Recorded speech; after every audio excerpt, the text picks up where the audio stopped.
안녕하십니까? 반갑습니다. 이 뉴스 소식 간단하게 몇 가지 한번 살펴보고요.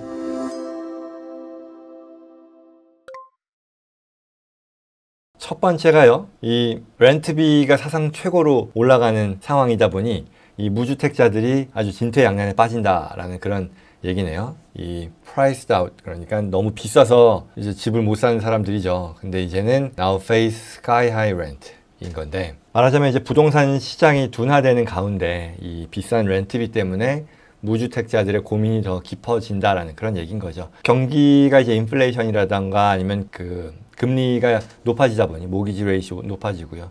그래서 가격이 떨어질 거라는 기대를 하는 거죠. 그래서 주택 구입을 미루는 사람들이 늘고 있는데, 또 한편으로는 이 임대료 자체가 너무나 높아지다 보니 이걸 이러지도 저러지도 못하는 그런 상황이다 라는 그런 얘기죠. 그 내용입니다. 그래서 이 부동산 업체죠, redfin.com 굉장히 유명한데, 여기서 서베이를 했다고 합니다. 근데 지난 5월 기준으로요, 미국의 평균 임대료가 2,000불을 넘었다는 거죠. 처음으로, 사상 처음인 건데, 그래서 작년 동기 대비죠. 그래서 15%가량 높아졌다라는 그런 얘기죠. 팬데믹 전에는요, 2020년 전에는 이게 대략 한 1,600, 그러니까 2베드룸 기준인 걸 텐데요. 이게 그랬었는데 급등세를 계속 이어왔다라는 거죠. 그래서 이걸 어떻게 하면 좋겠느냐라는 그런 고민이 계속 이어진다라는 거고요. 특히 캘리포니아 지역이요, 한국 사람들 많이, 한인 교포들 많이 거주하는 이 한인 캘리포니아 지역도 예외가 아닌데, LA 같은 경우 이 5월달 임대료가 2베드룸 기준으로 2,200불이 됐다고 하고요.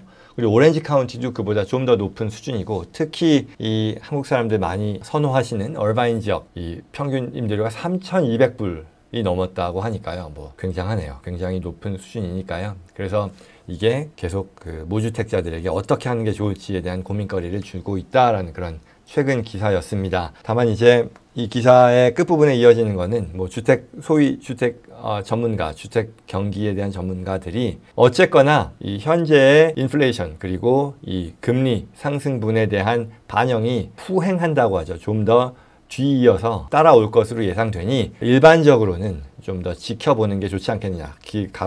집 구매에 대해서요. 그런 의견을 준다. 말하자면 극단적인 기존의 어떤 판매자 우위 시장이었었는데, 이게 정상화되고 있는 그런 상황이니까 구매자들이 조금 더 여유를 가질 수 있다면 본인들에게 더 유리한 시간이 오는 걸 기다리는 것도 좋겠다라는 그런 얘기가 있었네요. 예, 그런 소식이고요. 그 다음에 미국의 이 도시별 부자 기준에 대한 기사가 또 재밌게 나왔어요. 그래서 12곳의 그 메이저 US 시티에서 그 지역에서 부자라고 간주될 법한 사람들의 재산 수준에 대해 서베이를 했다라는 얘기인데요. 얼마나 재산을 보유하면 뭐 부자로 인정받을 수 있을까, 뭐 그런 얘기죠. 그래서 이게 찰스 슈왑이라고 하죠. 그 유명한 그 금융기관이잖아요. 뭐 피델리티, 찰스 슈왑, 뭐 이트레이드 뭐 이런저런 데들이 있는데, 거기서 설문조사를 했는데요. 전국의 주요 도시 12군데인데 2022년도 기준이죠. 도시별 부자의 기준일 텐데, 당연히 어떤 기본적인 어떤 도시의 그 해당 도시의 물가라던가 그런 것들을 반영해서 결과가 나왔고, 우리가 예상하는 수준을 크게 벗어나지는 않았습니다만, 그래도 좀 놀랐던 부분은 저는 뉴욕이 당연히 맨하탄 이런 데들을 감안하면 가장 높은 수준, 높은 어떤 그 숫자가 나오지 않을까 생각했는데 그게 아니고요. 샌프란시스코였다고 하네요. 샌프란시스코는 그래서 5.1 밀리언, 500만 불이 좀 넘는 수준의 자산이 있어야 부자로 간주된다라는 그런 얘기인 거죠. 그리고 그 다음으로 제가 거주하는 서선 캘리포니아죠. LA, 샌디에고 포함한 지역이 두 번째로 높다네요.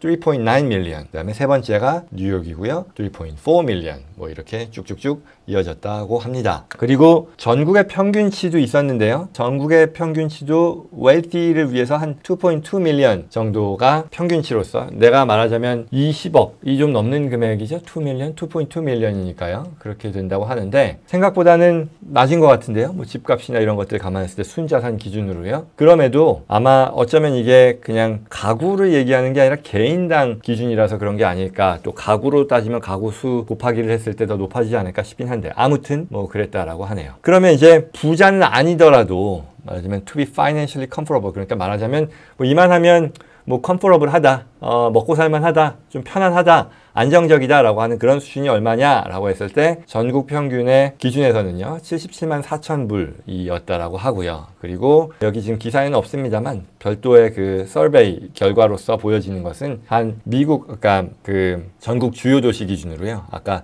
샌프란시스코가 넘버원 5.1 밀리언이었는데 먹고 살만하다라는 그런 수준이 한 1.7 정도이고요. 그리고 뉴욕이 1.4, 그리고 남가주, 서던 캘리포니아 지역이 대략 1.3 밀리언이라고 서베이가 나왔다고 합니다. 여러분들 어떻게 생각하시는지 궁금하네요. 예, 그렇습니다. 그 다음에 세 번째 소식인데요. 인플레를 대처하기 위해 팬데믹 저축을 꺼내 쓴다라는 얘기인데요. Americans tap 하면 이제 건드린다는 얘기죠. 툭툭. 그래서 팬데믹 세이빙, 팬데믹 저축을 쓴다. cope with inflation, 인플레이션에 대처하기 위해 라는 얘기인데, 말하자면 아주 굉장히 기록적인 현재 인플레이션이 지금 기록적인 인플레이션이 발생하고 있다 하죠.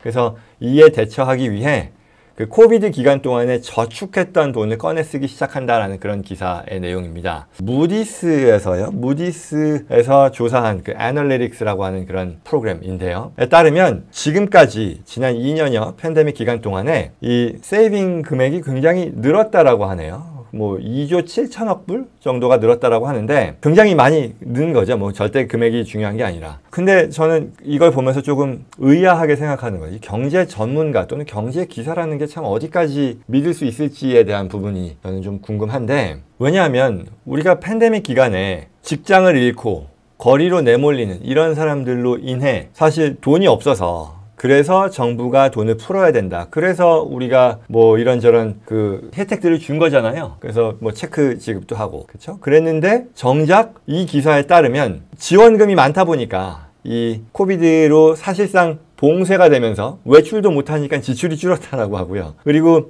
세 차례에 걸친 이 경기부양 그 체크 지급이 있었잖아요. 그래서 그로 인해 수입도 늘어난 거죠. 저 지원금뿐만 아니라 이런저런 부양책이 있었던 거잖아요. 그래서 수입이 늘어났다라고 하는데요. 어떻게 이게 말이 되는지 모르겠으나 뭐 실제 결과가 그렇다라고 하니, 아무튼 그래서 실제로 이 코로나가 이 시작된 이후로 저축이 굉장히 높아졌는데, 그런데요, 이제 그 뒤로 인플레 위험이 본격화되기 시작한 금년, 그리고 특히 이제 금년 5월 기준에는 굉장히 저축률이 급감하면서요. 그래서 매우 낮아졌다고 하네요. 예전에는 훨씬 더 높았었는데 5.4%로 낮아졌다고 하니까, 그래서 이 수치가요, 지난 최근 10년간의 저축률보다도 훨씬 낮아졌다. 이에 대한 해석이 결국은 이 물가 상승으로 인해 저축을 할 여력이 없어지자 이 인플레이션에 대한 대처 차원으로 그간의 세이빙 어카운트를 이제 드디어 꺼내 쓰기 시작했다는 것이고요. 이에 대해서 여러 경제학자들이 여전히 대략 한 6에서 9개월 정도의 준비 그 예치금들이 있기 때문에 그때까지는 괜찮겠으나 그 이후에 대해서는 이제 문제가 되는 거니까, 그 부분을 감안했을 때 이제 이 경기 침체, 인플레이션으로 인한 경기 침체를 막고자 하는 이 정부의 노력이 그때까지 어떤 가시적인 성과를 내느냐가 관건이다 라는 그런 분석 기사가 월스트리트 저널에 나왔네요. 예, 하나 더 보죠.